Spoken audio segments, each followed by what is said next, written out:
Good morning. I'm Jim Check with Corner Now. We basically only have one big headline today, and that's an election has been called. And on the phone with me from Ottawa, Ian Burns. We're late today because Ian stranded on the side of the road in a snowstorm in Ottawa, waiting for somebody to come and tow him in his car. Yeah, not very nice. That's spring for you, though, isn't it? Yeah, I got that call at 6 a.m. and saying, yeah, here's a reason not to own a gas car because the engine did something like a puff of black smoke, and then you sit in the cold, right? Can't run the heat.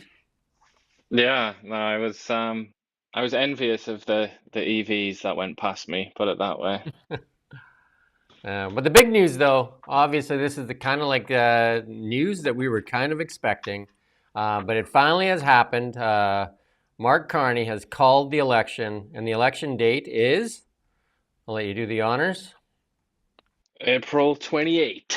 There you go. So basically, 6 weeks, and we will get an election, and Canada can decide. I mean, whatever they decide, it'll be a mandate, hopefully, and hopefully a majority either way, because these minority governments have not served us well in this last two liberal terms.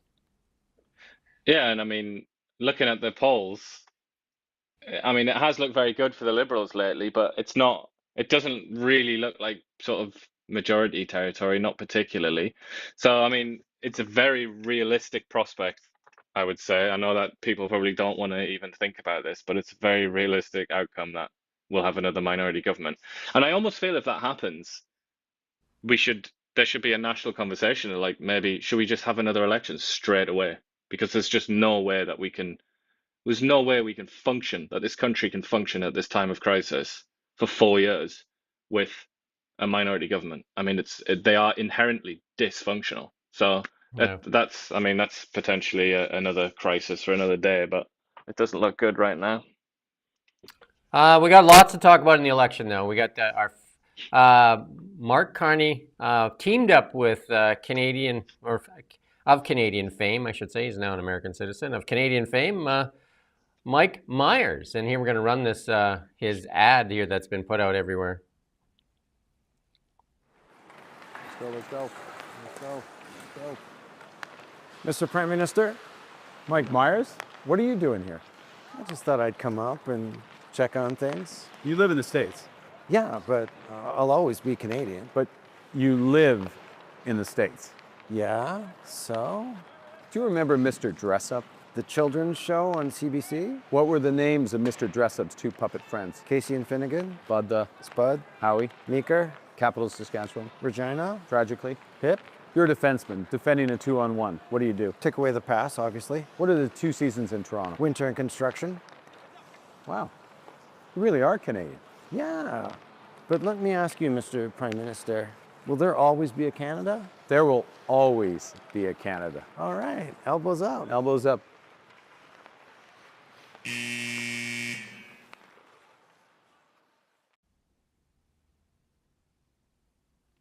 What do you think of that? Well, many things I thought. Number one is what's going on with his hair? Has he actually dyed his hair, or is that grey hair? If so, that's interesting. I'm interested in that, Mike. The other thing I would say is who wrote that? Who wrote the script? Because it's like, was it Mike Myers himself? I don't know. And I'd say Carney was surprisingly good in that. He didn't seem too clumsy, did he? I thought he recited his lines pretty well. Though it was all over the shoulder shot, so I don't know how many. I don't know if that was like all done in one, or if it was like stitched together. But yeah, I mean, I didn't realize Mike Myers was such a hardcore liberal, but they must have thought, let's get the celebs in. And he was one of the celebrities. And then straight away, some like 22-year-old intern will have just said, yeah, but he lives in America. He's not really like, what can he say about Canada? And then they thought, okay, let's write the entire script about how he's really Canadian, even though he lives in America. But I don't know. I mean, look, you have to acknowledge that was quite good, I thought, and is likely to be effective with certain demographics. But I wouldn't imagine that's going to persuade anybody that's a conservative voter Yeah, or I even mean, like an NDP voter. I'll give my 2 cents on it here. I thought it was the most inauthentic ad ever. You have two people that have left Canada, and then taking their business to the United States in this time when you're supposed to be Canadian. And I would say to Mark Carney, who took his company to the United States, his headquarters, bring it back then. If you want to prove you're Canadian, bring it back. Say you made a mistake and bring it back. Mike Myers, he actually has a U.S. citizenship. So I mean, because you know the names of the characters of Mr. Dressup and all that,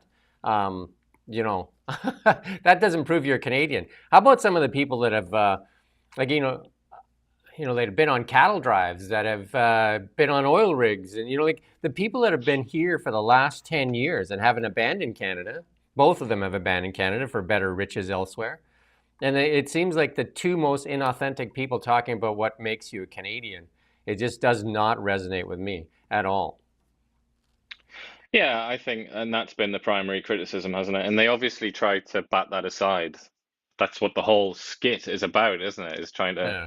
And I bat would it aside. say, But no, I think it's accurate to say that just knowing a few things about like hockey and yeah, what was the other thing, like Mr. Dress Up and all that, and yeah, something about that Toronto, doesn't prove. like that's not quite adequate, is it? Yeah, both of them have abandoned Canada for the past. I mean, his wife, Carney's wife, lives in New York. Their business has been moved to New York. Mike Myers has moved to the United States. These people are the wrong spokespeople for Canada. Like, I mean, if you look at it, it just doesn't make any sense to me that Mike Myers, and it's pulling the playbook that Kamala Harris used, right? Get the stars up there, Beyonce, and all these things. It didn't work for her either, right? But I think Mike Myers is the wrong person to talk about Canada. Yeah, I mean, there's a clear like attack line there that is he's almost offering that up straight away. But I do think, I mean, he's been in the US now for a really long time. Is it like nearly 40 years or something, like 30 or 40 years? He's been there so long that I can't really imagine that he knows all that much about modern Canada and or at least life in Canada, you know. But obviously it's beyond that, isn't it? He's born and raised in Canada. He obviously has Canadian identity. That's not something that you can take away from somebody. But it does seem a little bit peculiar when he, as you put it, like he went off to sunnier pastures, didn't he? Quite literally, he went off to live in California, I think. Especially Or when is it New York actually? especially when the whole attack line for Carney is like, like he's fighting for Canada, and like we got to fight the Americans, we got to do all this stuff. Literally, then bring your business back, bring your headquarters back, do something that shows. The actions speak louder than words, and then all I hear is words. Like, as a Canadian, as a young man, I've done everything from worked on a farm, a chicken ranch, been on the combines in the wheat fields. Been on cattle drives, worked in the oil rigs, worked on the green chain in the sawmill. I mean, get somebody like that to talk about what it means to be a Canadian, as opposed to a guy that went off to the United States and now comes back to tell you who Mr. Dressup is.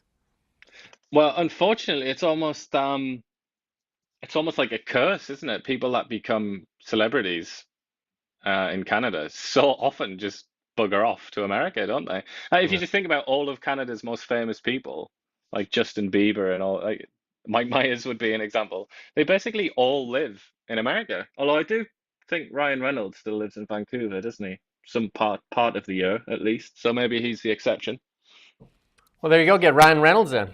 Yeah. Anyway, I just thought it was really inauthentic, and it really speaks to the superficialness of it. Like, that's what I mean. It seems very superficial. Like, when Kamala Harris got Oprah Winfrey to speak, and then we find out later that they paid her $2 million to speak at her event there. Yeah, well, they said, what did they say? That was actually a fee for the set or something like that, didn't they? They No, tried to excuse it. they So said they did. They said they didn't pay Oprah. They paid Harpo Productions, which Oprah owns. So that was their thing, right? No, it wasn't yeah, paid to me directly. It was paid to the company that I own directly, right? my people. My people, yeah. So yeah. Anyway, um, It is funny though. I mean, just my final word on this anyway. The Liberals, it's a weakness of theirs, and they've done something that I do have to say, I think it's quite smart what they've done because this is their main weakness, is that like they don't look like they've been there for Canada all the time or that they're fully connected to Canada. You know, the accusations of them being internationalists are strong and effective. I think, and Pierre Poilievre has used that a lot. But I think they've almost like leaned into their weakness and they've said, okay, let's let's sort of make fun of it. Let's get someone else that's also left Canada in the form of Mike Myers, but then kind of try and patch it all up and say, look, we're still Canadian kind of thing. So it's quite a sort of it's a bold move, let's I say. give it. But I think I this shows that they know it's a weakness and they're trying to kind I of mean, like shore up that weak flank, aren't they? I mean, you can't help but know it's a weakness. Again, move your company back, Mark Carney. Disclose, disclose your assets so that we know there's no conflict of interest. There's a lot of things you could do. You could actually show some actions that show that you care. Anyway, we got more from Mark Carney. He could also get rid of his other passports, couldn't he? His Yeah. Irish passport and his British passport. I think he's trying to get rid of the British one. I'm not sure about the Irish one. Let's remember he was recently asked what he identifies as. He says as a European. He also has said in an interview that he is a global elitist. So there you go. And then he tries to say because he knows the name, he may not even have known the name because he doesn't know the price of groceries in Canada. Remember that interview or in the debate, he did not know the price of groceries. So there's that. Yeah, and actually, now we mention it, I'm pretty sure Mike Myers, his parents, I think, are from Liverpool, aren't they? They're from England, so he actually has very strong European connections as well. There you go. So we got, and they're starting to hand out the candy. Here goes the candy man. He's got. We're going to play this clip here, where he hands out some candy. Deal with this crisis is to build our strength here at home. As part of that strategy, today I'm proposing a middle-class tax cut to help all working Canadians get ahead. We will cut the lowest income tax bracket by 1 percentage point. For a middle-class tax cut that will benefit a two-income family by up to $825 a year. There you go. Here comes the breadcrumbs. $825 a year for a family. Let's remember that's not for an individual. $825 a family. They also got to remember that the Liberals in the past 5 years have raised the CPP and EI, what you pay, which is the payroll tax. They've raised that by over $1,000, and then the businesses also pay that. So that's been raised, and that was one of the Pierre Poilievre's attack points a while ago was the payroll tax. So that's gone up dramatically since the Liberals, plus the compounding carbon tax and all that. And then they asked Carney how he was going to pay for that, and you know what he said? Basically, Doge. Right? He says, we're looking at driving efficiency in the government. Well, you and I talked about it on Friday. One of the ways to do it is you got 474 government employees that cost $200 million to administer the carbon tax. There's no carbon tax now, so why do we still have them? And there's no planned layoffs or cuts there yet. And that's money that's been spent. We can't get that back. That's just in the garbage, isn't it? Really, completely. Now that he says it was, even Carney, there's like unanimity in the political class that that was a mistake and we never should have had the carbon tax. So that's just $200 million that we'll never see again in the trash can there. But yeah, Wow. I mean, this to me is an interesting one. If I'm gonna give it my based on my experience of politics, let's put it grandiosely. I think he was a bit naive there, where he said 1 percentage point. Whereas if you look at what Pierre Poilievre did, he's doing it by 2.25 percentage points. But that's not how he sold it. That's not how he advertised it. He advertised it as 15%. So he took the sort of bigger stat, the bigger percentage that was on offer. So he figured out the percentage decline that represents, 2.25, and he said, actually, it's 15%. So I mean, he's been out. This is the first big policy announcement of the election, and I feel like on messaging, at least, he's been outsmarted right away by Poilievre, who is an old hand and knows how to do stuff like this. And I think that's really gonna show as the policies are announced and as the speeches continue to flow, because that was a bit of a rookie error, really. Because if you just say 1 percentage point, most people don't really think in percentage points, and I don't think that would have broken through. I don't think that was the best way to advertise it. So yeah, I mean, this sorry, follows their $2.7 billion Christmas GST holiday tax break, the taco chips and tinsel tax break. And then Frank Bayless said that it's easy to say we'll give you this and we'll give you that, but let's be clear, we do have a deficit and we have to address that. We can't promise that. And when asked if the GST, the taco chip and tinsel tax break was a good idea, he said no. He said, I'll be honest with the Canadians on this issue. We have to bring some discipline to Ottawa. And that was Frank Bayless, who ran for the leadership. I think one of the guys that was actually the real outsider in that group there, other than Ruby Dalla, and the one that got very, very, very little media attention, Frank Bayless. Yeah, they just didn't want to hear from him, did they? Didn't want to see him. They didn't want to hear any of his policies. But no, it's true. I mean, lest we forget, the reason that we're having an election right now is because Chrystia Freeland was given a poisoned chalice, told to go out and say that we've got a gigantic deficit, the economy is all doom and gloom, and then be fired or resign right afterwards so that she could swallow that poison and go off into the hills somewhere and be forgotten about like a scapegoat. That's the reason that we're having this election ultimately. And we can't put that out of mind. The fiscal, the fiscal position right now of the federal government is bad, really, really bad. There's a lot of, they like to talk about the low debt to GDP ratio, but it's still like 60 or 70% or something of GDP. It's still like shockingly high outside of actual like wartime. But just because it's not like 300% like it is in Japan or whatever, that doesn't make it okay. But the deficit is tragic. So that means, the government is spending more money every single year than it's raising. And that's been the case for quite a while now.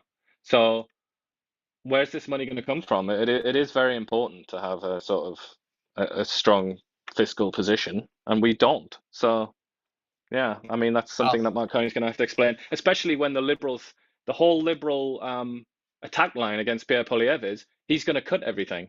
It's going to be cuts, cuts, cuts. But if the deficit is huge and you also want to spend more money, like with this tax cut that Carney's talked about, with increased military spending and so on, so how are you going to do it? How is that going to work? There has to be some kind of balancing of the budget.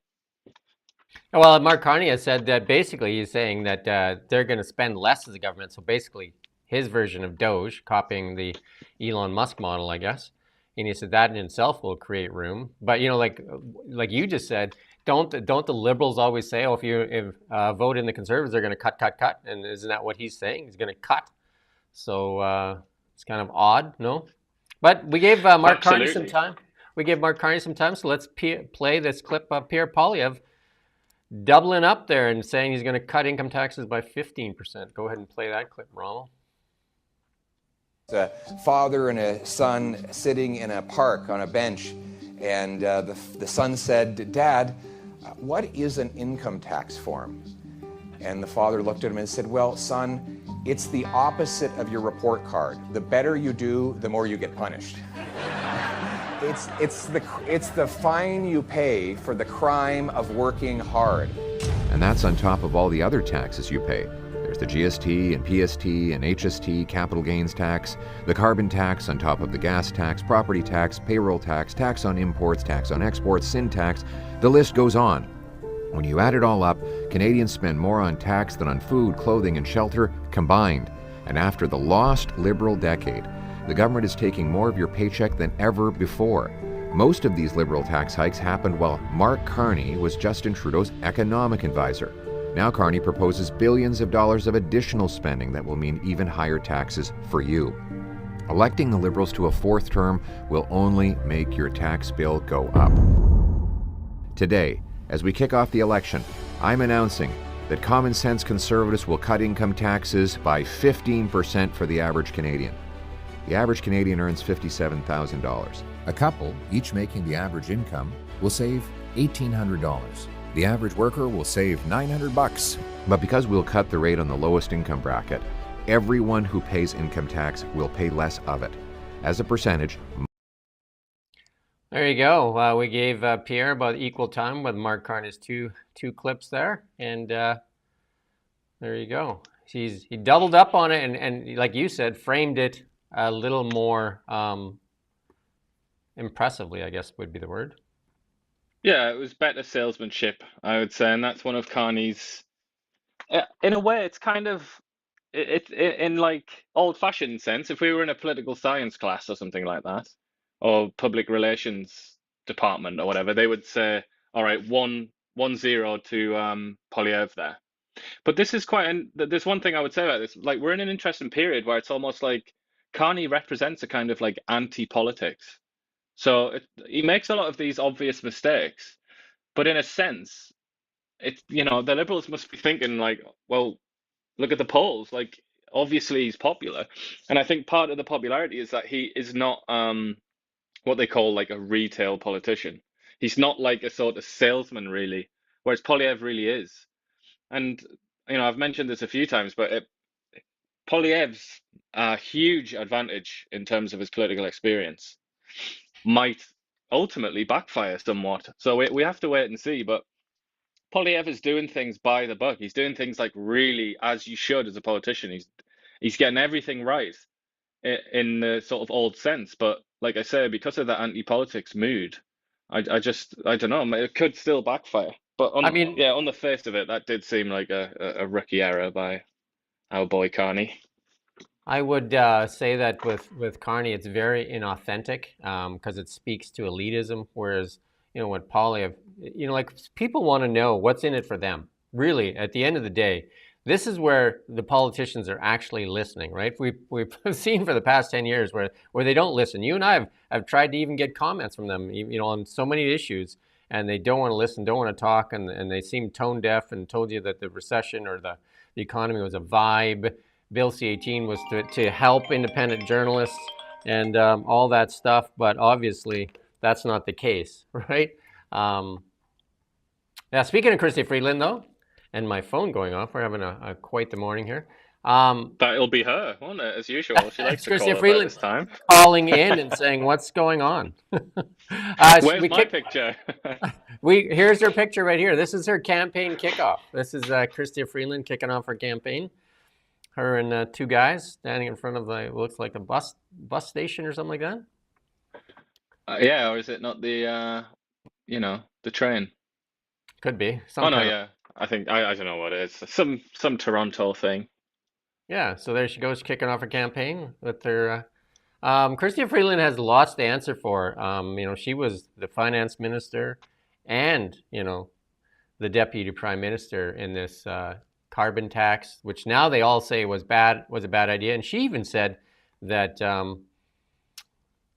the past 10 years has been wasted by the Liberal government with virtue signaling and identity politics. Yeah, well, I mean, we were just talking about deficits there, weren't we? The Liberals ran a deficit just about every single budget. I mean, there was one budget a couple of years ago where they had a relatively small surplus, didn't they? But I mean, that's her legacy. So, because she was finance minister for a lot of that period. So, I mean, she does have a lot to explain. She also said the GST freedom, like that 2-month holiday on GST on taco chips and tinsel. I call it taco chips and tinsel because it was on snack food, really, and some things like Christmas trees and Christmas decorations and that. She said that was just a political gimmick as well. That cost Canadian taxpayers $2.7 billion, this political gimmick. Yeah, that was something that she kind of attacked, didn't she, in her resignation letter? But she seemed to be even more upset about the other thing that didn't succeed, Justin Trudeau's other like last ditch attempt to survive, which was the sending out money. What was it, $250? Yeah, that failed too. Like, there's no money. It's kind of like the Premier EB just didn't deal. happen. No money, Lots of no hype. money. Yeah, lots of promises and no delivery. Premier EB, if you're listening, where's the $1,000 that you promised British Columbia? Same place. Do that in Tony Soprano accent as well. Yeah, same place as the $250 promised by the Liberals. Nowhere to be seen. Yeah, Chrystia Freeland has lots to answer for, because when Canadians did complain, she said the economy is doing great. There is no issues. It's just a vibe.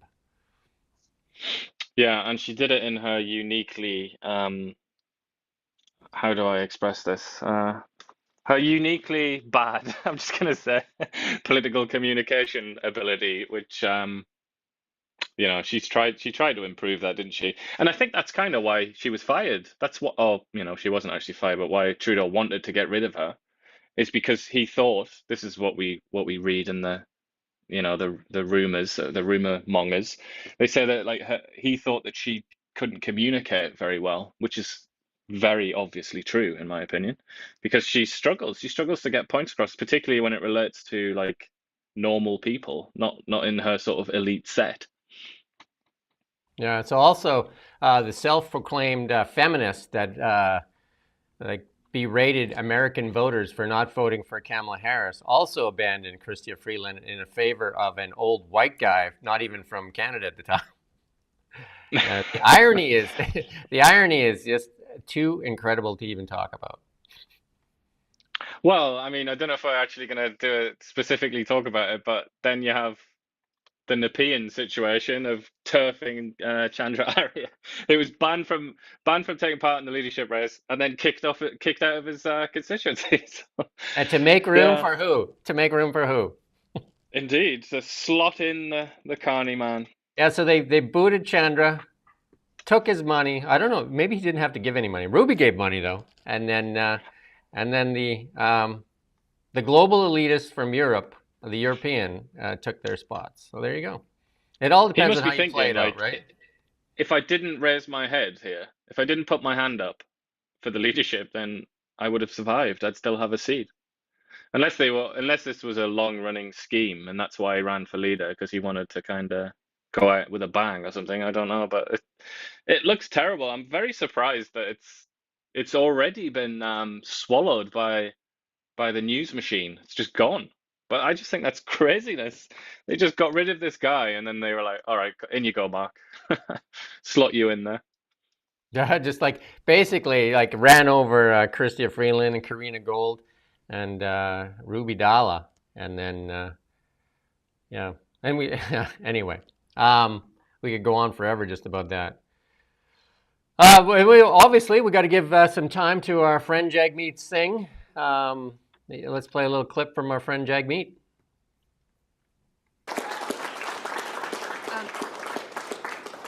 You also seem to tie both Carney and Poilievre to Trump in their own ways, if I'm reading that correctly. Do you think both of those leaders are Trump-like in their own way, and is that part of your strategy in this campaign, to tie them to the U.S. president?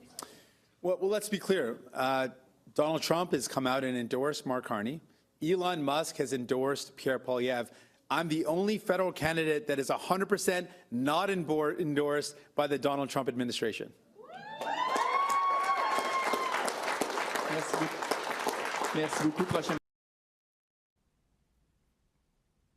Whenever I love that smirk and slurp combo there. The glass of water. I love when Jagmeet starts with, "Let's be clear." The guy that has completely never been clear about anything. Yeah, indeed. Well, let's say has been accused of not being clear about anything. He has a But tough... it's an interesting proposition, isn't it, that he's putting forward? Like, I'm the only real, true, loyal, patriotic Canadian here. I'm the only one that's not working to the advantage of the Americans. But I would humbly submit, Mr. Singh, that if it were even possible, if it were feasible that the NDP could get a majority, I sense that Donald Trump and his friends would be very, very excited about that prospect. I think they would love the idea of an NDP majority in Canada because, you know, they don't have a lot of experience. Let's put it that way, and their policies haven't been tested really.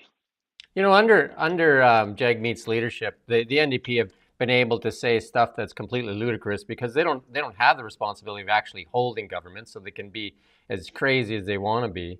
But the sad reality is, though, it's for the past two Liberal governments, they've held the stick of power and they've wielded it over Justin Trudeau, who had no guts to actually, do what was right for Canada. Well, they tried to say that they were doing what was right for their voter base, didn't they? Which they would say were Canadians that earn less than a certain amount, I suppose, like Canadians that didn't have dental coverage and so on. That was their priority. But then, yeah, whether or not those policies have been particularly successful, that's another question, isn't it? But also, I mean, Jagmeet Singh, one of his biggest policies that I can remember, and I'm somebody that sort of watches this for a living, so God knows what the average person can remember. But something I can recall is basically what amounted to price fixing for certain groceries. I mean, can you imagine if we actually did that? Imagine if we actually had full-blown price fixing during an economic war with the United States. I'm not sure what our chances would be there for survival. Yeah, and Jagmeet Singh is going to have a tough time winning his own seat. I think a lot of Canadians are definitely really disappointed in what the NDP has done and propping up this Liberal government for this long, and like with this compounding carbon tax, and it's definitely hurt our economy. The lack of like all suppressing our natural resources and all this stuff. I mean, we could think of all we could have for social programs if we tapped our natural resources. Instead, we've had a really rough go with that. Though we hear lots of promises now about that being fixed, don't we? Well, here you go, Danielle Smith. She's definitely being vocal here. She said Mark Carney comes to Edmonton, says he opposes oil and gas production caps, and heads back to Ottawa and promises an oil and gas production cap. And then he's been accused of a couple of times now where he spoke to different audiences and gave different messages. Well, yeah, usually in different languages, which seems to be some like an opportunity that is seized quite often by politicians in Canada, isn't it? One of the reasons that I have my doubts about the whole official bilingualism thing when it's not. Canada's not in reality not a bilingual country. It's a bilingual elite, but it's not a bilingual nation. So you get this situation where politicians can speak quite literally at two sides of their mouth, two different languages, and they can say one thing. I mean, particularly when Quebec, obviously that's the only time you're ever going to speak French, happens to be so immensely powerful and also very, very different from the rest of Canada. So they actually want to hear different things. It's not just that you have the opportunity to, it's almost like you have to. So, yeah, I mean, he's rightly being accused of that. And it's not just this one. It's not just emissions cap. It's also pipelines, isn't it? It's other things where he's kind of been a little bit tricksy. Yeah, he's said too. It's like this is not the first time. Definitely not the first time. And then like back to the original one when he was when he said he had nothing to do with Brookfield Asset Management moving their HQ to New York, and then the receipts were provided, and then he's like, oh well, the move happened after. I just authorized the move. Moves take time, buddy. Yeah, I mean, it's not like it just landed on his desk like that morning. It's like, oh, really? Okay, let's move to New York then.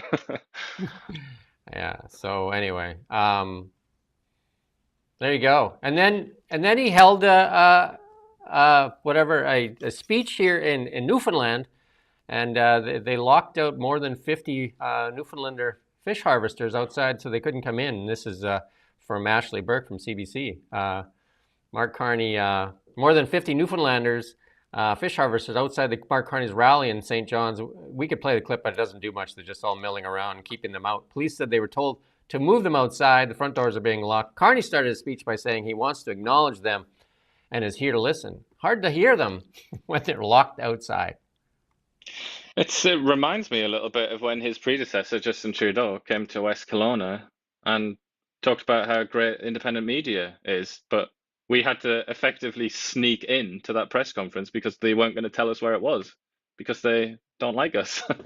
Yeah, and then we got to ask the question about Bill C-18, and then he went on this rant about how he supports independent journalism and will never bow down to the giant Meta. And then guess what's happening? They've bowed down to the giant Meta, and the Liberal Party and the government of Canada is now advertising on Facebook because they say they can't get news on Facebook, so they have to pay to get it on there. Well, they also said something along the lines of like it's just really important, isn't it? We can't quite get our message out through the traditional sort of local media channels. We've got to go to Facebook. But we are denied that opportunity. The Liberal Party can avail itself of that opportunity, but we can't do that as a news outlet because of Bill C-18.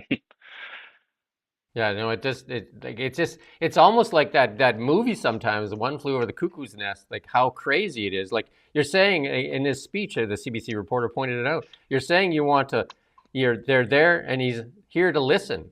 Obviously, it's hard to hear when you lock them outside the door. Yeah, I mean, it does seem dreadful, doesn't it? I mean, it does sort of remind you of some of the excesses of the 20th century where the masses, the people were being told that we have there's not gonna be a famine. We've got loads of food. We're surging ahead technologically. We're gonna win the war. We're gonna do this, and it's like all just bollocks. And the people just had to sit there and swallow this nonsense because that was how degraded the political culture had become. And And this I is fear that obviously we're not in 20th century crazy times right now, mid 20th century, I should say. But I do fear that the political environment has degraded to such an extent that, yeah, this is happening. We are hearing obvious falsehoods. And like in this case here, the evidence, it could not be more clear. Like literally, however many meters away from Mark Carney, people are trapped or locked outside of a speech while he says, "I'm listening to you." I mean, it's just craziness, isn't it? And it's the same Liberal Party that said they're supporting independent journalism, and Mark Carney, at least on 2 occasions, has frozen out journalists from attending, other than what he calls approved journalists. Yeah, and they often say things in Ottawa. They often say things in the actual precinct of Parliament, like the premises of Parliament, where as a journalist you can't get access unless you are granted permission by some weird self-important group of people who don't like granting permission. So, I mean, that's already a closed off environment. So whenever they make those announcements in Parliament, that's very, it's very much closed off. That's very much a safe space for politicians because they know they're not going to be asked difficult questions because they know the reporters, they know who they are, they're not scared of them. And then Mark Carney has also gone on American media and to get his message out there, as well as, I think we can all remember we played that clip with his very condescending attitude towards Rosie Barton of the CBC, which is, like a very friendly media outlet to the, and we're going to talk about that in a second, to the Liberals. Yeah, generally speaking, it's pushing against an open door with the likes of the CBC. I mean, particularly Rosemary Barton, it has to be said, she's very often accused of being biased in that direction, though she vehemently denies it. And that's our next story here.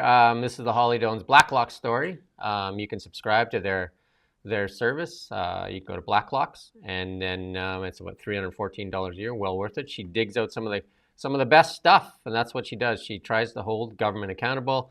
And this story, little support for CBC boost, and that was Pascal St-Onge, the Heritage Minister, saying that they basically need to double the support for the CBC, and independent media can do what? I'm not sure, because we're still choked off with Bill C-18. This said that there is the Senate, a Liberal Senate appointee said there is no appetite to increase funding for the CBC.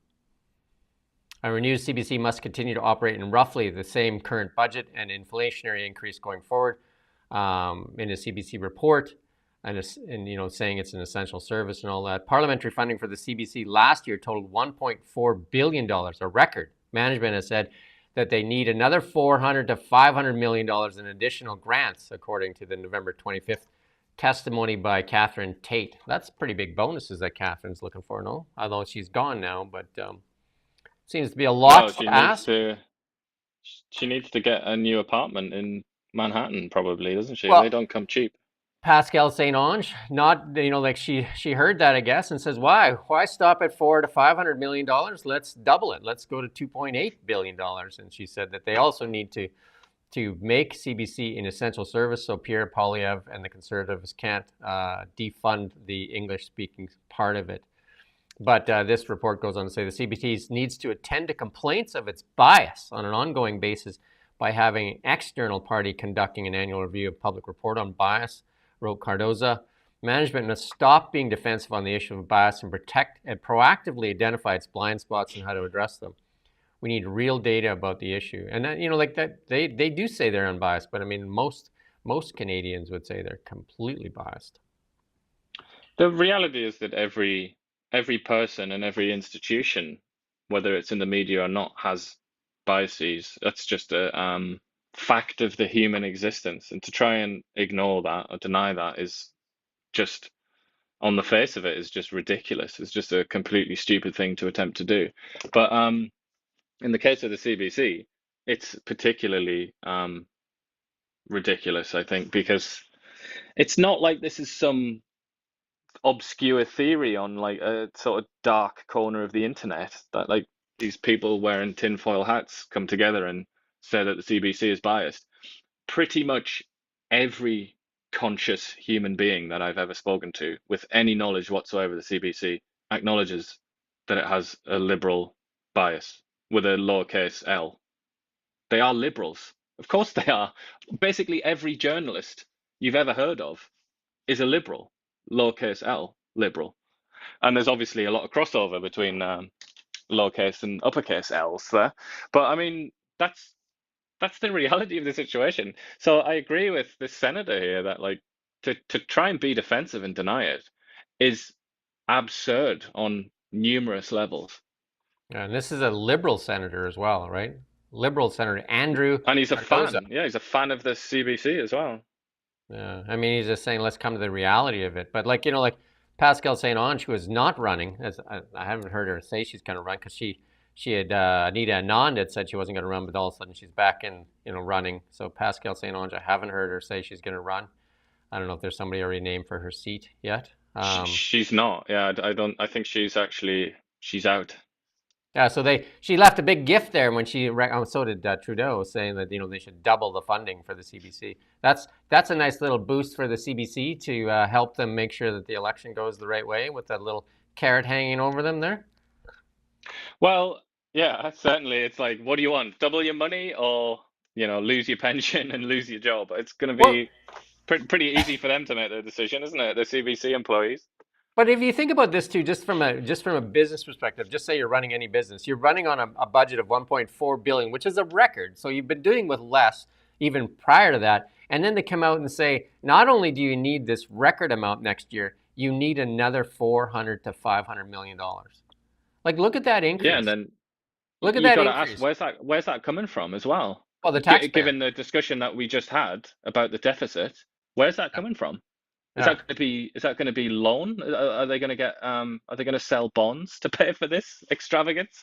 What are they going to do? Are they going to cut I don't know, like pension provision or something like that? What are they going to do to make this possible? Because we're obviously in a bind.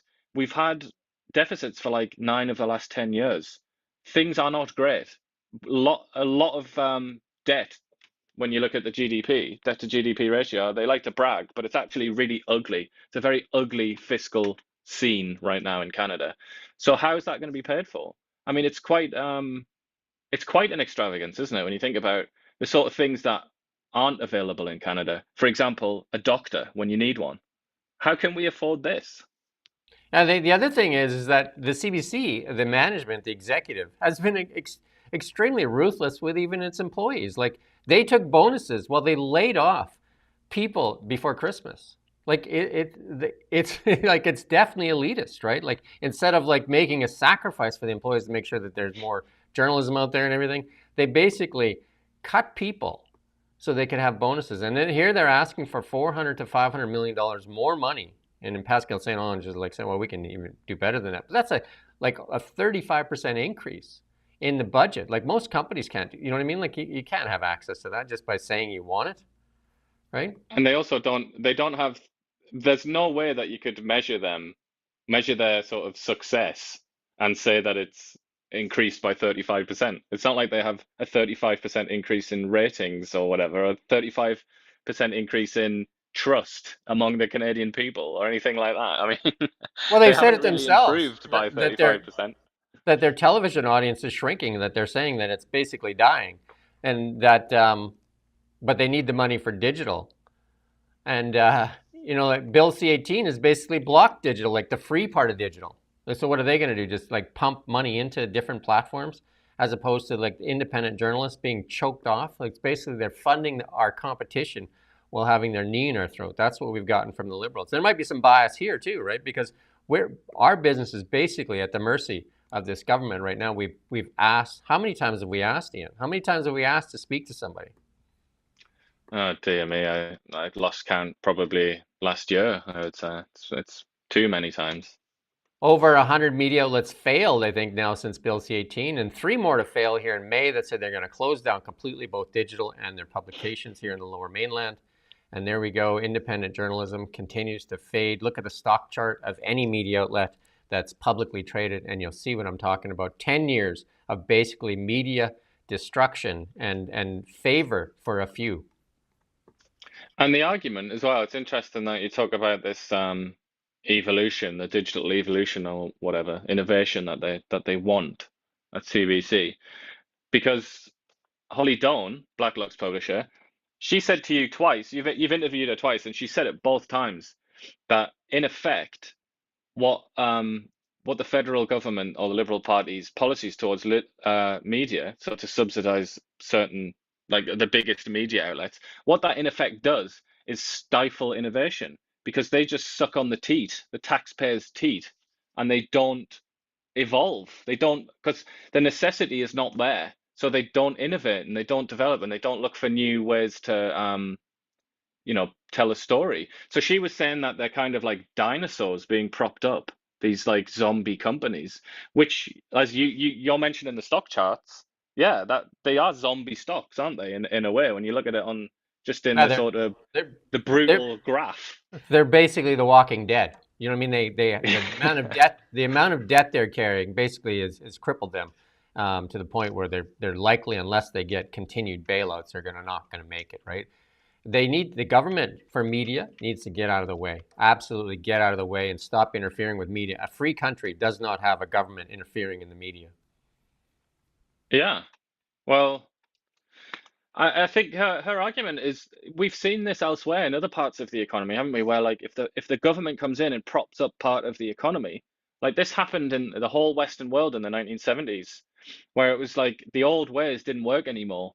There was competition from Japan and the East, and they didn't evolve because they were being propped up because they had special interests. And sure enough, they sucked. I mean, one example is the American car producers in the 70s, like and 80s even, like they were just junk, weren't they? Nobody wanted them because they were crap, because they hadn't evolved. And it puts me in mind of a quote by Antonio Gramsci, which is, the old is dying and the new cannot be born. That's where we are. The new needs to be born. Yeah, they need to get out of the way and let media sort itself out.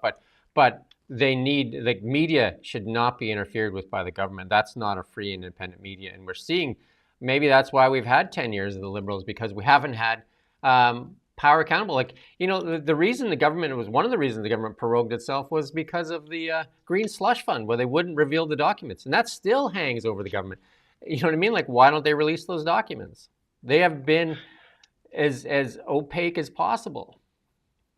Yeah, that was the cause of the impasse, wasn't it? And it's ironic you say that, because that Liberal senator, in reference to CBC, said the one thing that you can't proceed with is opacity. He says the thing that the public are unlikely to forgive is opacity. Well, send an email to your own party then. Tell them to be more transparent. Yeah, if Mark Carney wants to show the way, then release those documents right now. Like, he has the ability to release those documents. That one of the reasons the government was prorogued, that they wouldn't release those documents. That has all this green carbon stuff tied up in it. Yeah, and that's also the reason, in part at least, why we've gone to election now rather than reopening Parliament, because it was supposed to be today, wasn't it? Today was supposed to be Parliament's return. And part of the reason that isn't happening is because of these green documents that the Liberals have insisted on sitting on. They won't let them out there. Mark Carney's been caught in a few lies already, and if he wants to show some or build some trust with Canadians, release those documents before the election. Release them. Simple. It's very simple. And bring his company back to Canada right now. Just like you wrote with a piece of paper there that you could take it there with a piece of with a stroke of your pen. Bring it back. Yeah, but he'd have to go and be hired again by Brookfield Asset Management, wouldn't he? Well, he could say that. I'm sure he has enough pull with the organization still, and he won't Well, he release. seems to be, he seems to live a bit of a charmed life, doesn't he, Mark Carney? And he just kind of parachutes into whatever he wants, really. So I mean, I'm sure he could make it happen. People have said he's not a Canadian; he's an opportunist. So there you go. Speaking of opportunity, though, the Greenland thing, the Americans going to visit there has raised the ire of the Prime Minister, Mute. I'm never going to get this name right. Edgy, calling the planned visit from U.S. officials highly aggressive.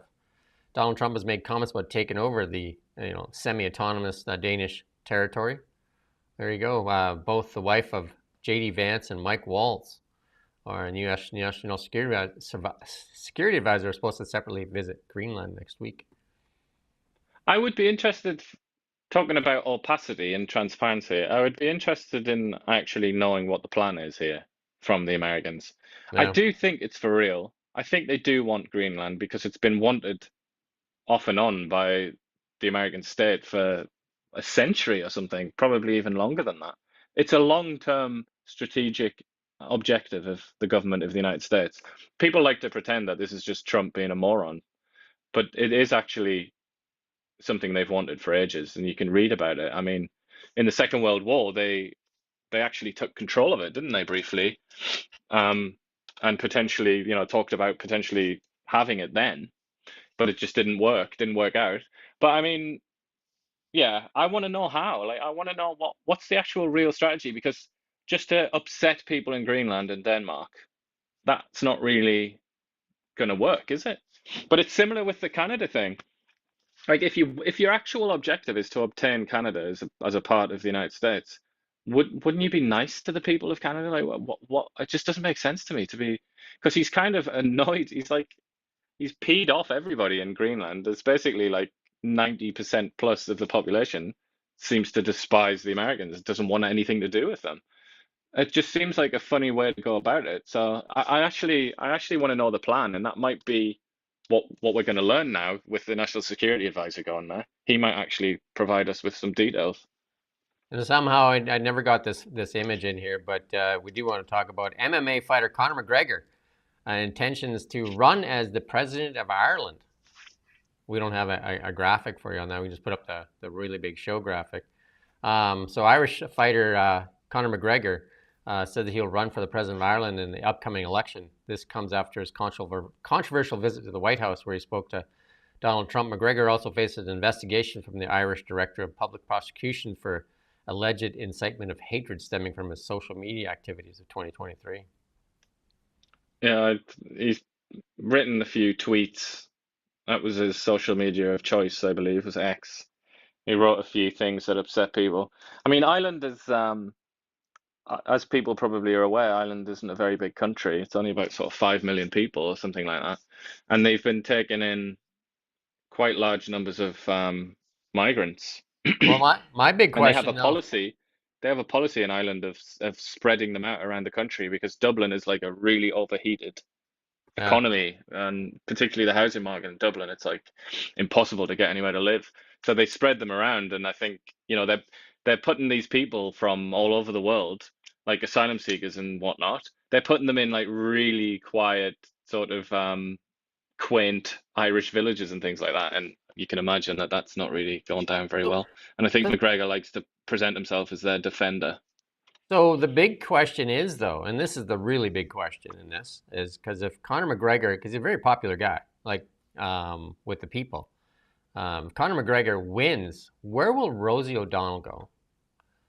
You know what I mean? Because she fled the United States because of Donald Trump and MAGA, and here's McGregor's hat is "Make Ireland Great Again," which is Mika, I guess, right? So where will Rosie O'Donnell? Who will take Rosie O'Donnell? Well, I wonder if she might try for Canada, try her luck in Canada, especially if the Liberals win. Then that'll be one of the last sort of left-wing redoubts. I know quite a few American celebrities have moved to England, which obviously right now is run by the left-wing party there, the Labour Party. Some people are actually like that, aren't they? They will actually move somewhere because of their politics, and it's like they want to move where there's a left-wing party or I guess a right-wing party. But I don't know. I don't know about Rosie O'Donnell. I don't know if she has a connection to Canada, does she? She had a ludicrous interview there, just like I think this weekend. It was just like some of the stuff she said was just wow, like like she's like trying out for some reality TV show or something like that. I won't even repeat some of the stuff she said, but maybe she wants to be a Democratic Party congresswoman like AOC. She'd probably be a centrist compared to her. This woman says she has to wait 13 months to have an MRI. She may have a brain tumor, and she told that she has to wait till 2026 to get MRI. Yeah, we don't need that. The next image there, Rommel. Wow, I mean, I've heard this too, like from one of our own staff members. Waiting to get in for just a scan is just like forever, and it's just like that's the state of our healthcare system, and that is both a provincial problem and a federal problem. Yeah, and I mean, when it comes to, we know provincially, we know all about the cancer backlog, don't we? Because they were sending people down into Washington to get, because they were worried that they were going to miss the sort of like minimum targets for scans on cancer and cancer treatment. Especially, I mean, there's something especially horrible about the idea that you've got cancer inside of your body and it can't be properly looked at and assessed because of a dysfunctional bureaucracy, basically, a dysfunctional health system. And you tell somebody that has possibly a brain tumor that they have to wait 13 months just to get a scan. I mean, that could be too late for her. I guess on the positive side, you could say at least it's good that the British Columbia healthcare system is sending people somewhere else for an alternative. But healthcare is typically a provincial matter, but why it's a federal matter as well is that the accelerated immigration that the Liberals have done in the past few years has actually stressed our healthcare system to no ends, where we've actually had people die in the waiting room waiting to see a doctor. Yeah, well, there are many ways that it's a federal responsibility. Obviously, the health transfers is one sort of thing, isn't it? They can choose to increase or decrease how much money they send to the provinces to top them up on for health, but also immigration, and not just the idea that too many immigrants are coming and it's oversaturating the hospitals and whatnot, but also do they make it easy enough for medically trained people to come to Canada? That's another question, isn't it? I was in Vegas recently before it was unfashionable to go. Before Donald Trump took office, I was in Vegas, and the lady at the counter when I was checking in said, "Oh, in Canada you get free healthcare." And I said, "Well, free if you can get any healthcare. Like, I mean, free, but non-existent for most people." So, and she's like, "What?" And I'm just like, "Yeah, it's really hard to get in to see anybody if you need a test or a scan. So free really doesn't make a difference if it doesn't exist." And that's similar in my land of birth there in England. It's similar to that, and the Americans very rarely seem to fully understand that. But I mean, in America, obviously, you have your own. There are other problems, aren't there? Like being billed $4,000 for a glass of orange juice and stuff like that. Like they have their own problems in America. But I suppose at least it depends on your philosophy. It's like at least theoretically in America, you can pay for treatment and get it like right away. Some people really see a lot of comfort in that, and they prefer that system to the one that we have, where if you want to pay for it to get it done, you've got to leave the country. You've got to go somewhere else. Well, let's move on to markets. Gold still chopping around over that $3,000 mark. US, right? US in US dollars, and in Canadian dollars, 4,308 in Canadian dollars. So there you go. Yeah, it's crazy. Our friend Bitcoin, looks like we were talking about at the end of the week last week that it was going to look like it was going to take a run at that $100,000 mark, and looks like we called that again. Banging on the door of 90 now at 88,000. Bitcoin chart looking better now. If you take a look at that chart, the right side of that chart looks like it's building for an upswing there. So there you go. And then the Canadian dollar gets its wish. It gets an election. So we'll see. Again, if they elect a government that is favorable to the natural resource sector, you're going to see a huge bounce in that Canadian dollar. If it doesn't, it will likely start on its way down. Stock market up big time this morning as well. Stock market showing positive trends. Tesla with a huge rebound after getting hammered, and Mike, what was that name? Tim Walz coming out and making fun. He actually apologized for it later, finding out that his own Minnesota pension fund owned quite a bit of Tesla stock, so he got a little bit of heat for that.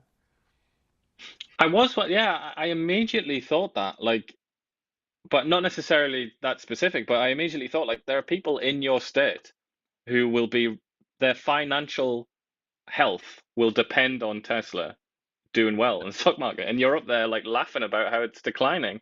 Just politically, on a political level, that is so stupid. It's like unforgivably stupid, isn't it? Close to 100,000 employees for Tesla, direct employees that count on Tesla for their living, and then all the spin-off businesses and all the support businesses there. You know, it's a big part, and it is one of the United States' #1 companies. You know, it's like in the top 5 for market cap. So and it's the most American-made vehicle out there. So it is really odd that you have some of these people cheerleading the demise of an American company. And totally, and especially the Americans, like, they love the stock market, don't they? And they've all got their 401ks and all that. It's like, that seems to me like a very foolish thing to do as a politician that relies on voters to be elected. You know, you don't like rub their noses in it. There are many people in the United States that probably really dislike Donald Trump and Elon Musk, but they still want Tesla to do all right because it's their own money, you know? There's no doubt there's more pride in the U.S. right now, and we need that in Canada here as well, because I watched a little bit of the wrestling match there held at one of the NCAA colleges or whatever, and the chants in there, USA, USA, USA, is very, very strong, which you haven't seen for a while too, because again, just like Canada, you know, we've had our politicians try to convince us that a post-national Canada is better than, you know, one we want to wrap our flag around. But now they seem to want to wrap the flag around themselves, when many of us have been here in Canada and have always had the flag wrapped around ourselves. Well, you saw Mark Carney on St. Paddy's Day in Montreal, didn't you? Taking advantage of Canada having 3 syllables. Canada, Canada. Though I don't know why he did it on St. Paddy's, like, which celebrates another country, but whatever. I watched the protest saying that you're not allowed to celebrate St. Patrick's Day anymore either. So I'm just like, what is going on with these people? Hyundai, the next, or just another company. Oh, it's Canadian dollar first. Yeah, go back. Sorry. Canadian dollar. We talked about it a little bit anyway. But Hyundai now says it's going to invest. We're going to play this clip here. South Korean auto giant Hyundai will announce a $20 billion investment in the United States when its chairman visits the White House today. Sources say that pledge includes $5 billion set for a steel plant in Louisiana, with plans to hire 1,500 employees and produce next-generation steel for Hyundai and Kia cars. That move comes after similar investment commitments from SoftBank and chipmaker Taiwan Semiconductor earlier this year. There you go. Hyundai, just the latest company to invest in the United States. And that's what Canada needs, is some of this investment. We definitely need a government that has a clear mandate and can get investment back into Canada. Because you know what? I heard last night in Poilievre's speech, he's been listening to our show. You know that? Because you know what he used? One of the terms he used yesterday? Giant sucking sound is capital fleas Canada. That's, you and I coined that a while ago. The giant sucking sound is capital fleas Canada. Yeah, he's been talking about that, the capital part at least. He's been talking about that for a while, hasn't he? And that does make very grim reading, actually, when you look at all of the money that's chosen the US over Canada. It's well, I mean, we talk about it a lot, don't we? There was that not so long ago, that gold company that moved, didn't they? And it happens all the time, sadly. Yeah. There you go. WestJet in our market stuff too. WestJet quietly alone adds Starlink to their in-flight Wi-Fi. For those people what you call a protesting Elon Musk, make sure you don't tap into that Wi-Fi when you're flying on most airlines now. WestJet added it just recently, and I've flown recently, and it is so nice to be able to have internet access while you're in flight. My daughter just flew to Toronto, and she had in-flight access the whole way too, which is really nice to be able to communicate while you're up in the air. And or you could find out what mountain you're looking at out the window. Just get your Google Maps out. Yeah, you can do a lot of things. It's nice to have it though, right? It's nice to, and you're also not at the mercy of them if you want to watch a movie and it costs whatever, like $15 to watch a movie or something like that, right? So Definitely. But as for it being associated with Trump, sort of indirectly through Elon Musk there, I feel like if it's going to be any airline, it'd be WestJet, wouldn't it? Because they're obviously based in Calgary. Maybe they just think we can do this. The Albertans aren't really going to be that bothered about it. Most airlines have added it, so maybe they just like WestJet quietly. Yeah, very, very quietly. Maybe they'll have another name for it. Give it some kind of Canada link or something. And then in our AI stuff and tech, Claude finally gets internet access. So Claude can now see, which is an AI LLM, can now see the internet, which is, you know, those things are pretty much like useless when they say, well, I don't know anything since past June 2023. Like, okay, so what good is that, Claude? Unless you're searching for something, you know, I don't know, you won't remember this, but when I was a youngster, we actually used the encyclopedias to do our book reports. And I can remember there used to be encyclopedia salesmen that come door to door. And we've only ever had, because we weren't very well off, we were actually very poor. We've only ever had the first two. My book reports were always on like letter A, because they gave you the first two as a sign up, and then you had to make payments to get the other book. So we never got past the first two volumes. So mines were always like on ants and stuff like that, right? So.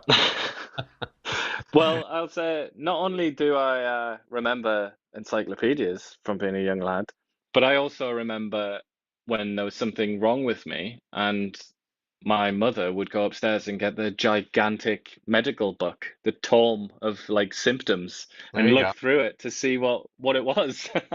I mean, that must be so difficult for younger people to understand when they just Google like whatever symptoms they have, don't they? Or they go on ChatGPT or what have you. But yeah, you used to actually have to look in a book to see what your symptoms were. Yeah, I used to work in a CA firm when I was a youngster as well, and we had a tax accountant in our firm. And he was like God, because he did tax law, plus he was an accountant. So, and in his room, there was just wall-to-wall books. So if you brought him a problem, like, you know, a client that had this tax issue, and then he would pour through these books, like for days on end to find, you know, like some tax loophole or something like that. And nowadays, you can just type it into ChatGPT and it'll give you the answer in a few seconds. Whereas, you know, before he'd pour through these books, like, you know, the encyclopedias. I can remember in the school that I went to, I think it was in grade 4 even, like getting access to the encyclopedia was like, you know, like you had to be, the librarian would check your hands and everything, and she would get you the book and lay it out on the table for you, so that it was treated like it was like the Grail, right? Like you didn't want to be just having any kid kind of muck around with it, right? So. It's funny you mention accountants there, but lawyers as well. Like if you go in to see a lawyer in his little den, and every single space is taken up with gigantic law books, isn't it? But yeah, just the same, they can just ChatGPT it these days. Yeah, the librarian actually treated like it was the books of knowledge presented by, you know, an alien culture or something like that. That, you know, like you had to say what page you wanted to go to, and she would turn the page for you and just basically lay with the gloves on as well, the white gloves. Basically lay it out there for you, and then that was what you were allowed to look at, right? But it was like, there you go. In our EV segment, we'll play a little clip of this here, talking about, you know, and you and I've talked about this quite a bit, so we're just gonna play a small clip of this. The federal government has unveiled its roadmap to phase out the sale of gas and diesel passenger vehicles. After 2035, you won't be able to buy new ones anymore. The regulations will require automakers to sell 20% zero-emission cars by 2026, 60% by 2030, and 100% by 2035. As Abigail Beeman reports. There you go, and you and I have talked about this a few times. If the United States got rid of the EV mandate, and if they don't get rid of it here in Canada, we're likely not going to see any auto manufacturing happen in Canada. Yeah, and we're also, I mean, if they're going to stick to their guns completely on that, we're not going to see many new cars at all, really, because EVs are very expensive. We've completely banned, in effect, the cheapest EVs on earth, which come out of China. We did that in solidarity with the United States. Some good that did us. So, you know, we don't really have like an abundance of cheap EVs for people to transition to. And then there's the other thing, yeah, we might lose the whole auto industry. And then let's add to that, like the best EVs in the market, we basically are trying to ban them as well. Like Tesla, with banning them from certain programs, and Chrystia Freeland talking about putting 100% tariff on them as well. They make literally no sense. Like their policies make literally no sense. But yeah, hey, I like it. It really does. It's one of those things, and it's not like we're the only people that have seen this and point this out. Like almost everybody in this field with even a little bit of knowledge of this points this out, that there's just, it does not add up. You put that into Claude there, ChatGPT, and he would tell you, don't even think about it. That's not going to work. And here's where it does make sense for the companies. So Northvolt, which went belly up, and that after, the Ottawa, the feds put in 1.3.4 billion, and then the Quebec put in 1.37 billion, and there you go. They took almost like 2.6 billion, 2.7 billion dollars from Canadians for this failed EV plant. Well, battery plant, I should say. And there you go. And there's been several of these. We have one in British Columbia as well. It's been like these we invest in, I guess, second or third rate kind of companies when there's clearly leaders out there that don't even need the government investment, and we treat them badly. Like, they can say the Chinese EVs, some of them are just like, they're just a cut above the rest. And then here we go. General Motors plans to discontinue its popular Cadillac CT5 and CT4 models, replacing them with new electric vehicles by 2026. So there you go. Not your daddy's Cadillac. That was their kind of like their slogan. You've got, I have to draw your attention to a comment there on YouTube. Somebody saying that EVs don't work in Canada. I think you would probably object to that, wouldn't you? Yeah, I would say like it's a half right comment and a half wrong comment. So there you go. They work in certain areas very, very well. Like urban centers, they work really well. And I would say if you're in the literal north, like, and in some of the bigger areas, and you're traveling in the north where, like most of Canada's hard work happens, it's tougher for sure, because if you pull up a Tesla supercharger network, and you'll see that the United States is well covered, and mostly the bottom sliver of Canada is covered, but not so much in the north yet. So, it's like everything, like it's you have to kind of look at it, right? And I would say pickup trucks are still a ways away too, right? And the charging network has to be built out. I worked in the north. I worked in high level Alberta, and also worked in Thompson, Manitoba, lived in Fort Vermilion and Fort St. John and different places like that. Yeah, it'd be tougher there for sure, right? Especially for work trucks going out to Rainbow Lake and Zama, for anybody out there that knows those areas. Those trucks are definitely going to need like more infrastructure before you look at that. But if you live in the cities, the Vancouvers, Kelownas, Calgarys, Torontos, and stuff like that, EVs are definitely usable. And if you had an EV this morning, you wouldn't be sitting in a freezing cold car. Yeah, that's absolutely right. And to be honest, it probably wouldn't have exploded and stopped working in the first place with black smoke coming out of the exhaust. And you're still waiting to hear what that's going to look like, right? Because like they think about the complexity of a gas car, and I've had many. I was a bow tie guy forever, Corvettes and all that kind of stuff. Is the complexity in a gas car is huge. With pistons and crankshafts and timing belts and valves and all this stuff, very, very complex. And if you think about an electric motor, it's copper and magnets, really. It's very, very simplistic. And I've worked in mines and mills and stuff like that, and most of the motors that run those things are electric because they're very reliable. Yeah. There you go. Well, it's certainly, I think, again, that's something that neutral experts, let's call them, have also acknowledged that, haven't they? That they are ultimately more reliable in that sense. They break down less often, don't they? Yeah, Glenn here said Zama's his old stomping ground. Yeah, I worked out in the oil field out there in Zama and Rainbow Lake. Definitely an Assumption. Definitely a place of memories for sure, right? And just outside of High Level there. High Level being the hub up there, right? So I'm sure Glenn is quite familiar with High Level, Alberta as well. I still have family in High Level. So there you go. And that brings us, like, we definitely really appreciate the comments and the thoughts, and we try to communicate with people as we're doing this stuff. A different kind of news organization for sure, and we try to share our thoughts about the news that's going on there. Yeah, the car wash was a gravel pit. Yeah, lots of cool stuff, and you know, one of the cool things about Rainbow Lake and Zama and High Level and Thompson, Manitoba, and all that stuff is the Northern Lights on a cold winter, a clear night is just unbelievably incredible. So if you get a chance to go up there one time, it's well worth the trek. We got a meme though. We got a meme for you, and this is something that's very popular lately for a lot of people. But the Cookie Monster thought he'd give it a whirl, because obviously cookies are not the best diet food in the world, but he's still chucking the cookies down, but he's losing weight. So win. It doesn't quite capture the distinctive facial appearance of somebody that's been on Ozempic, though, does it? Needs a bit more detail, I think. As Charlie Sheen would say, winning. And like Charlie Sheen, in his way, winning not so much, right? Winning, yeah. Charlie Sheen way, right? Well, we look forward to hear what happens with your car. We can find out tomorrow. And then thank you for watching Kelowna Now.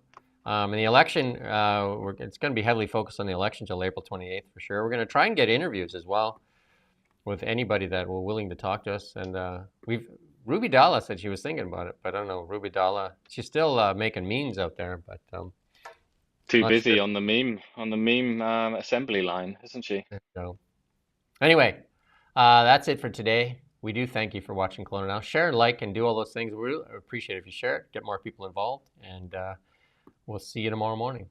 Thank you for watching Kelowna Now. We don't just report the news. We live here too. We're your neighbors, bringing you stories that matter to all of us. No government funding, no outside influence. Kelowna Now, local, independent. News you can trust.